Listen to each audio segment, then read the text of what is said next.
ಅಧ್ಯಾಯ 24. ಶಿವಪೂಜೆಯ ವಿಧಿ. ಉಪಮನ್ಯು ಹೇಳುತ್ತಾರೆ, ಯದುನಂದನನೇ, ವಿಶುದ್ಧಿಗಾಗಿ ಮೂಲ ಮಂತ್ರದಿಂದ ಗಂಧ ಚಂದನ ಮಿಶ್ರಿತ ಜಲದಿಂದ ಪೂಜಾ ಸ್ಥಾನವನ್ನು ಪ್ರೋಕ್ಷಣ ಮಾಡಬೇಕು. ಬಳಿಕ ಅಲ್ಲಿ ಹೂವನ್ನು ಚೆಲ್ಲಬೇಕು. ಅಸ್ತ್ರ ಮಂತ್ರ ಅಂದರೆ ಫಟ್ ಅನ್ನು ಉಚ್ಚರಿಸಿ ವಿಘ್ನಗಳನ್ನು ಓಡಿಸಬೇಕು. ಮತ್ತೆ ಕವಚ ಮಂತ್ರ ಹುಂದಿಂದ ಪೂಜಾ ಸ್ಥಾನವನ್ನು ಎಲ್ಲ ಕಡೆಗಳಿಂದ ಅವಗುಂಠಿತಗೊಳಿಸಲಿ. ಅಸ್ತ್ರ ಮಂತ್ರವನ್ನು ಸಂಪೂರ್ಣ ದಿಕ್ಕುಗಳಲ್ಲಿ ನ್ಯಾಸ ಮಾಡಿ ಪೂಜಾ ಭೂಮಿಯ ಕಲ್ಪನೆ ಮಾಡಲಿ. ಅಲ್ಲಿ ಎಲ್ಲೆಡೆ ದರ್ಬೆಗಳನ್ನು ಹಾಸಿ ಪ್ರೋಕ್ಷಣಾದಿಗಳ ಮೂಲಕ ಭೂಮಿಯನ್ನು ಪ್ರಕ್ಷಾಳನ ಮಾಡಲಿ. ಪೂಜಾ ಸಂಬಂಧಿ ಸಮಸ್ತ ಪಾತ್ರೆಗಳನ್ನು ತೊಳೆದು ದ್ರವ್ಯ ಶುದ್ಧಿ ಮಾಡಲಿ. ಪ್ರೋಕ್ಷಣೀಯ ಪಾತ್ರ, ಅರ್ಘ್ಯ ಪಾತ್ರ, ಪಾದ್ಯ ಪಾತ್ರ ಮತ್ತು ಆಚಮನೀಯ ಪಾತ್ರ ಈ ನಾಲ್ಕನ್ನು ಪ್ರಕ್ಷಾಳನ, ಪ್ರೋಕ್ಷಣ ಮತ್ತು ವೀಕ್ಷಣ ಮಾಡಿ ಇವುಗಳಲ್ಲಿ ಶುಭ ಜಲವನ್ನು ತುಂಬಬೇಕು.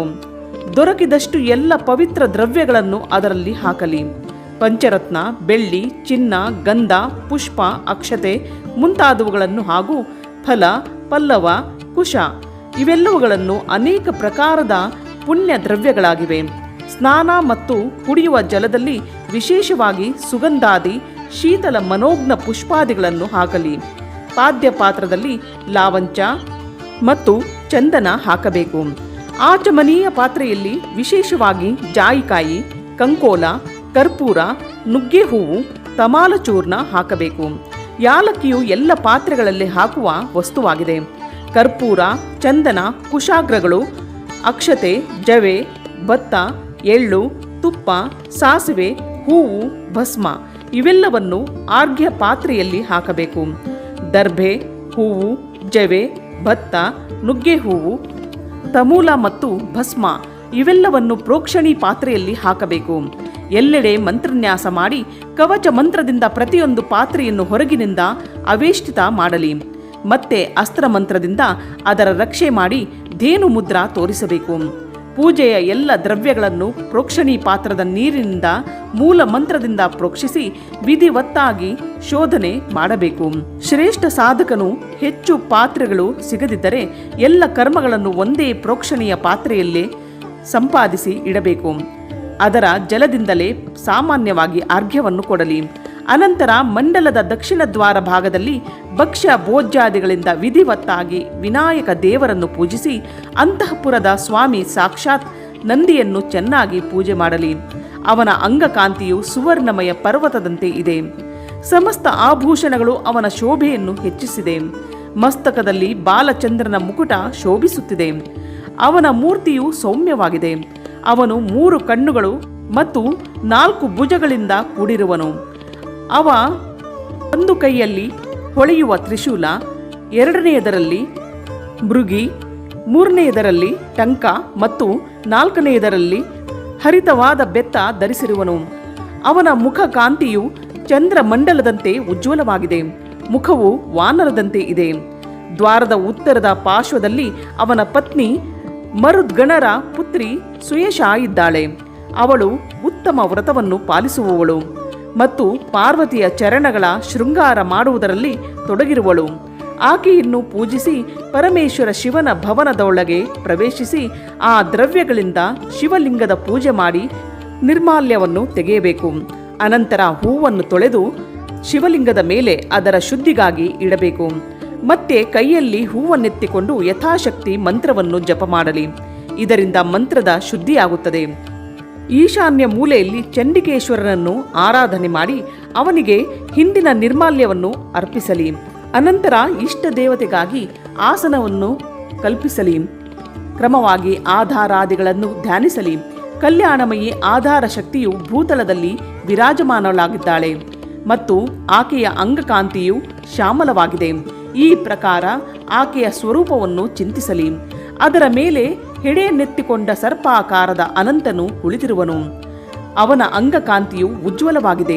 ಅವನು 5 ಹೆಡೆಗಳಿಂದ ಕೂಡಿದ್ದು ಆಕಾಶವನ್ನೇ ನೆಕ್ಕುತ್ತಿರುವಂತೆ ಕಂಡುಬರುತ್ತದೆ. ಆದಿಶೇಷನ ಮೇಲೆ ಭದ್ರಾಸನವಿದೆ.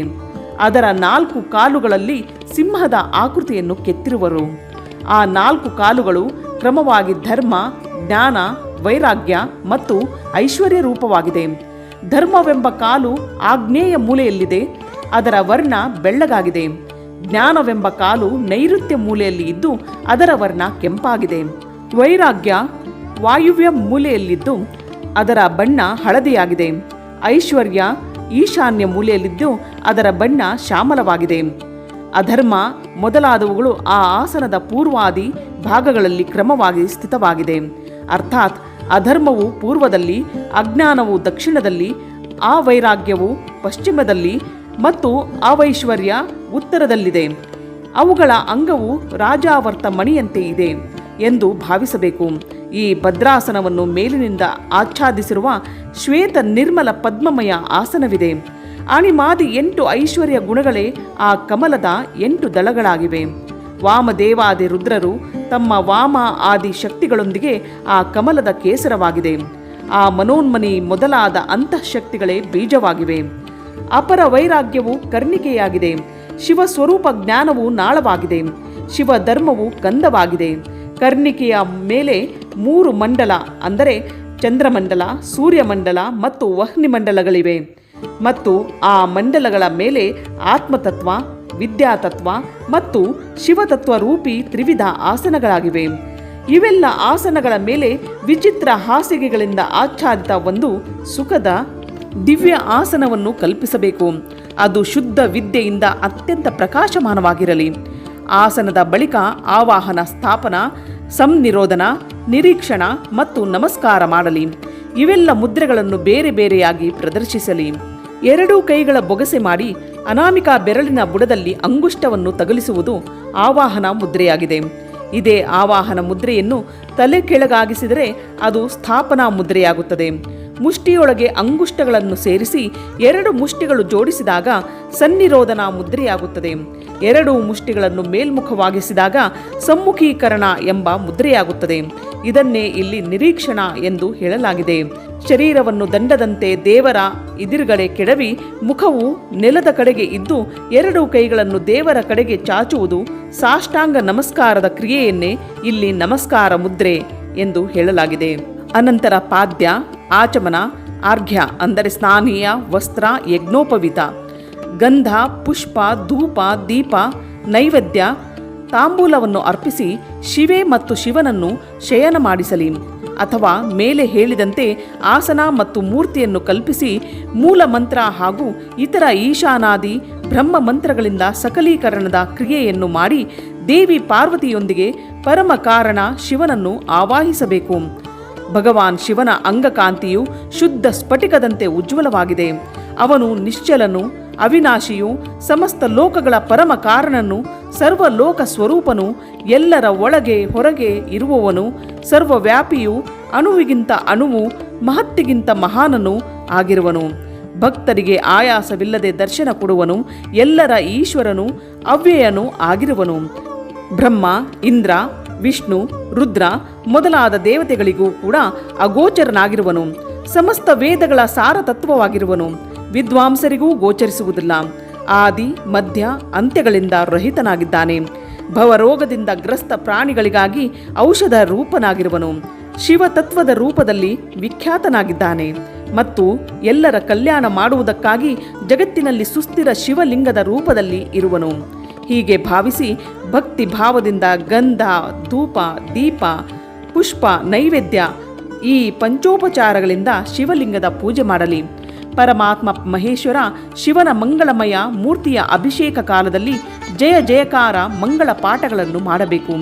ಪಂಚಗವ್ಯ, ತುಪ್ಪ, ಹಾಲು, ಮೊಸರು, ಜೇನುತುಪ್ಪ, ಸಕ್ಕರೆ ಹೀಗೆ ಪಂಚಾಮೃತದೊಂದಿಗೆ ಫಲ ಮೂಲಗಳ ಸಾರತತ್ವಗಳಿಂದ ಎಳ್ಳು, ಸಾಸಿವೆ, ಸತ್ತುವಿನ ಲೇಪ, ಜವೆ ಅಕ್ಕಿ ಮೊದಲಾದ ಉತ್ತಮ ಬೀಜಗಳಿಂದ, ಉದ್ದು ಮೊದಲಾದ ಚೂರ್ಣಗಳಿಂದ ಮತ್ತು ಹಿಟ್ಟಿನಿಂದ ಆಲೇಪನ ಮಾಡಿ ಬಿಸಿ ನೀರಿನಿಂದ ಶಿವಲಿಂಗಕ್ಕೆ ಅಭಿಷೇಕ ಮಾಡಲಿ. ಲೇಪ ಮತ್ತು ಗಂಧದ ನಿವಾರಣೆಗಾಗಿ ಬಿಲ್ವಪತ್ರೆಯಿಂದ ತಿಕ್ಕಿ ತೊಳೆಯಬೇಕು. ಪುನಃ ನೀರಿನಿಂದ ಸ್ನಾನ ಮಾಡಿಸಿ ಚಕ್ರವರ್ತಿ ಸಾಮ್ರಾಟನಿಗೆ ಉಪಯೋಗಿ ಉಪಚಾರಗಳಿಂದ, ರಾಜೋಪಚಾರಗಳಿಂದ ಸೇವೆ ಮಾಡಲಿ. ಸುಗಂಧಯುಕ್ತ ನೆಲ್ಲಿಕಾಯಿ, ಅರಿಶಿನವನ್ನು ಕ್ರಮವಾಗಿ ಅರ್ಪಿಸಬೇಕು. ಇದೆಲ್ಲ ವಸ್ತುಗಳಿಂದ ಶಿವಲಿಂಗ ಅಥವಾ ಶಿವಮೂರ್ತಿಯನ್ನು ಚೆನ್ನಾಗಿ ಶೋಧಿಸಿ ಚಂದನ ಮಿಶ್ರಿತ ಜಲ, ಕುಶ, ಪುಷ್ಪಯುಕ್ತ ಜಲ, ಸುವರ್ಣ ಹಾಗೂ ರತ್ನಯುಕ್ತ ಜಲದಿಂದ ಮಂತ್ರಸಿದ್ಧ ಜಲದಿಂದ ಕ್ರಮವಾಗಿ ಸ್ನಾನ ಮಾಡಿಸಲಿ. ಇವೆಲ್ಲ ದ್ರವ್ಯಗಳು ಸಿಗುವುದು ಸಂಭವವಿಲ್ಲದಿದ್ದರೆ ಯಥಾಸಂಭವ ವಸ್ತುಗಳಿಂದ ಕೂಡಿದ ಜಲದಿಂದ ಶ್ರದ್ಧಾಪೂರ್ವಕ ಶಿವನಿಗೆ ಸ್ನಾನ ಮಾಡಿಸಲಿ.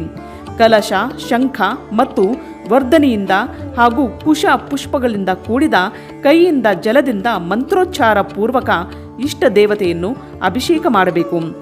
ಪವಮಾನ ಸೂಕ್ತ, ರುದ್ರ ಸೂಕ್ತ, ನೀಲರುದ್ರ ಸೂಕ್ತ, ತ್ವರಿತ ಮಂತ್ರ, ಲಿಂಗ ಸೂಕ್ತ, ಆದಿ ಸೂಕ್ತ, ಅಥರ್ವಶೀರ್ಷ, ಋಗ್ವೇದ, ಸಾಮವೇದ ಹಾಗೂ ಶಿವ ಸಂಬಂಧಿ ಈಶಾನಾದಿ ಪಂಚಬ್ರಹ್ಮ ಮಂತ್ರ, ಶಿವಮಂತ್ರ ಹಾಗೂ ಪ್ರಣವದಿಂದ ದೇವದೇವೇಶ್ವರ ಶಿವನಿಗೆ ಅಭಿಷೇಕ ಮಾಡಬೇಕು.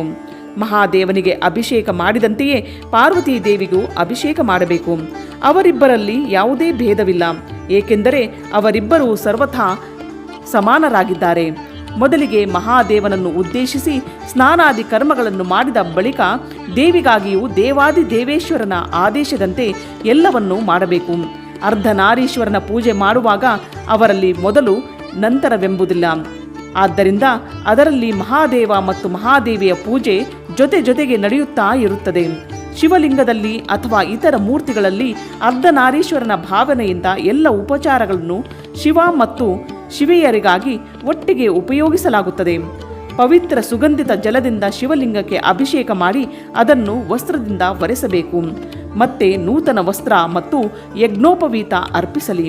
ಬಳಿಕ ಪಾದ್ಯ, ಆಚಮನ, ಅರ್ಘ್ಯ, ಗಂಧ, ಪುಷ್ಪ, ಆಭೂಷಣ, ಧೂಪ, ದೀಪ, ನೈವೇದ್ಯ, ಕುಡಿಯಲು ಯೋಗ್ಯವಾದ ನೀರು, ಮುಖಶುದ್ಧಿ, ಪುನರಾಚಮನ, ಮುಖವಾಸ, ಸಮಸ್ತ ರತ್ನಗಳಿಂದ ಜಟಿತ ಸುಂದರ ಕಿರೀಟ, ಆಭೂಷಣ, ನಾನಾ ಪ್ರಕಾರದ ಪವಿತ್ರ ಪುಷ್ಪ ಮಾಲೆಗಳು, ಛತ್ರ, ಚಾಮರ, ವ್ಯಜನ, ದರ್ಪಣ ಇವುಗಳನ್ನು ಅರ್ಪಿಸಿ ಮಂಗಳಮಯ ವಾದ್ಯ ಧ್ವನಿಗಳೊಂದಿಗೆ ಇಷ್ಟ ದೇವನಿಗೆ ಮಂಗಳಾರತಿಯನ್ನು ಮಾಡಲಿ. ಆಗ ಗೀತ ನೃತ್ಯದೊಂದಿಗೆ ಜಯ ಜಯಕಾರವು ಆಗುತ್ತಾ ಇರಬೇಕು. ಚಿನ್ನ, ಬೆಳ್ಳಿ, ತಾಮ್ರ, ಮಣ್ಣಿನ ಸುಂದರ ಪಾತ್ರಗಳಲ್ಲಿ ಕಮಲಾದಿ ಶೋಭಾಯಮಾನ ಹೂವುಗಳನ್ನಿಡಬೇಕು. ಕಮಲದ ಬೀಜ, ಮೊಸರು, ಅಕ್ಷತೆ ಮೊದಲಾದವುಗಳಲ್ಲಿ ಹಾಕಬೇಕು. ತ್ರಿಶೂಲ, ಶಂಖ, 2 ಕಮಲಗಳು, ನಂದ್ಯಾವರ್ತ ಎಂಬ ಶಂಖ ವಿಶೇಷ, ಒಣ ಬೆರಣಿಯ ಬೆಂಕಿ, ಶ್ರೀವತ್ಸ, ಸ್ವಸ್ತಿಕ, ದರ್ಪಣ, ವಜ್ರ ಹಾಗೂ ಅಗ್ನಿ ಮೊದಲಾದವುಗಳಿಂದ ಚಿಹ್ನಿತವಾದ ಪಾತ್ರೆಗಳಲ್ಲಿ 8 ದೀಪಗಳನ್ನು ಇರಿಸಬೇಕು. ಆ 8 ದೀಪಗಳನ್ನು 8 ದಿಕ್ಕುಗಳಲ್ಲಿ ಇರಲಿ. 9ನೆಯ ದೀಪವು ಮಧ್ಯದಲ್ಲಿರಲಿ. ಆ 9 ದೀಪಗಳಲ್ಲಿ ವಾಮ ಮೊದಲಾದ ನವಶಕ್ತಿಗಳನ್ನು ಪೂಜಿಸಬೇಕು. ಮತ್ತೆ ಕವಚ ಮಂತ್ರದಿಂದ ಆಚ್ಛಾದನ ಮಾಡಿ ಅಸ್ತ್ರ ಮಂತ್ರದಿಂದ ಸುತ್ತಲೂ ಸಂರಕ್ಷಿಸಿ ಧೇನು ಮುದ್ರೆಯನ್ನು ತೋರಿ 2 ಕೈಗಳಿಂದ ಪಾತ್ರವನ್ನು ಮೇಲಕ್ಕೆತ್ತಬೇಕು. ಅಥವಾ ಪಾತ್ರದಲ್ಲಿ ಕ್ರಮವಾಗಿ 5 ದೀಪಗಳನ್ನು ಇಡಲಿ. 4 4 ಮೂಲೆಗೂ 1 ಮಧ್ಯದಲ್ಲಿಯೂ ಇರಿಸಲಿ. ಅನಂತರ ಆ ಪಾತ್ರವನ್ನು ಎತ್ತಿಕೊಂಡು ಶಿವಲಿಂಗ ಅಥವಾ ಶಿವಮೂರ್ತಿಗೆ ಕ್ರಮವಾಗಿ 3 ಬಾರಿ ಪ್ರದಕ್ಷಿಣಾ ಕ್ರಮದಿಂದ ನಿವಾಳಿಸುತ್ತಾ ಮೂಲ ಮಂತ್ರವನ್ನು ಜಪಿಸುತ್ತಾ ಇರಬೇಕು. ಅನಂತರ ಮಸ್ತಕದಲ್ಲಿ ಅರ್ಘ್ಯ ಮತ್ತು ಭಸ್ಮವನ್ನು ಏರಿಸಬೇಕು. ಮತ್ತೆ ಪುಷ್ಪಾಂಜಲಿಯನ್ನು ಕೊಟ್ಟು ಉಪಹಾರ ಕಾಣಿಕೆಗಳನ್ನು ನಿವೇದಿಸಲಿ. ಬಳಿಕ ಆಚಮನ ಮಾಡಿಸಲಿ. ಪುನಃ ಸುಗಂಧಿತ ದ್ರವ್ಯಗಳಿಂದ ಕೂಡಿದ 5 ತಾಂಬೂಲಗಳನ್ನು ಅರ್ಪಿಸಲಿ. ಮತ್ತೆ ಪ್ರೋಕ್ಷಣೀಯ ಪದಾರ್ಥಗಳನ್ನು ಪ್ರೋಕ್ಷಿಸಿ ನೃತ್ಯ ಸಂಗೀತವನ್ನು ಆಯೋಜಿಸಲಿ. ಲಿಂಗ ಅಥವಾ ಮೂರ್ತಿಗಳಲ್ಲಿ ಶಿವ ಪಾರ್ವತಿಯರನ್ನು ಚಿಂತಿಸುತ್ತಾ ಯಥಾಶಕ್ತಿ ಶಿವಮಂತ್ರವನ್ನು ಜಪಿಸಲಿ. ಜಪದ ಬಳಿಕ ಪ್ರದಕ್ಷಿಣೆ, ನಮಸ್ಕಾರ, ಸ್ತೋತ್ರಪಾಠ, ಆತ್ಮಸಮರ್ಪಣ ಹಾಗೂ ವಿನಯದಿಂದ ಕಾರ್ಯವನ್ನು ವಿಜ್ಞಾಪಿಸಿಕೊಳ್ಳಲಿ. ಮತ್ತೆ ಆರ್ಘ್ಯ ಪುಷ್ಪಾಂಜಲಿಯನ್ನು ಅರ್ಪಿಸಿ ವಿಧಿವತ್ತಾಗಿ ಮುದ್ರೆಗಳನ್ನು ತೋರಿಸಿ ಇಷ್ಟ ದೇವರಲ್ಲಿ ಕೊರತೆಗಳ ಕುರಿತು ಕ್ಷಮೆಯಾಚಿಸಲಿ. ಬಳಿಕ ಮೂರ್ತಿ ಸಹಿತ ದೇವತೆಗಳ ವಿಸರ್ಜನೆ ಮಾಡಿ ತನ್ನ ಹೃದಯದಲ್ಲಿ ಅದನ್ನು ಚಿಂತಿಸಲಿ. ಪಾದ್ಯದಿಂದ ಹಿಡಿದು ಮುಖವಾಸದವರೆಗೆ ಪೂಜಿಸಬೇಕು. ಅಥವಾ ಆರ್ಘ್ಯದಿಂದ ಪೂಜೆ ಪ್ರಾರಂಭಿಸಬೇಕು. ಅಥವಾ ಹೆಚ್ಚು ಸಂಕಟ ಸಮಯದಲ್ಲಿ ಪ್ರೇಮಪೂರ್ವಕ ಕೇವಲ ಹೂವನ್ನು ಮಾತ್ರ ಏರಿಸಿ ಪರಮಧರ್ಮವನ್ನು ಸಂಪಾದಿಸಬೇಕು. ಪ್ರಾಣವಿರುವ ತನಕ ಶಿವಪೂಜೆ ಇಲ್ಲದೆ ಊಟ ಮಾಡಬಾರದು. ಇಲ್ಲಿಗೆ ಅಧ್ಯಾಯ 24 ಸಂಪೂರ್ಣವಾಯಿತು.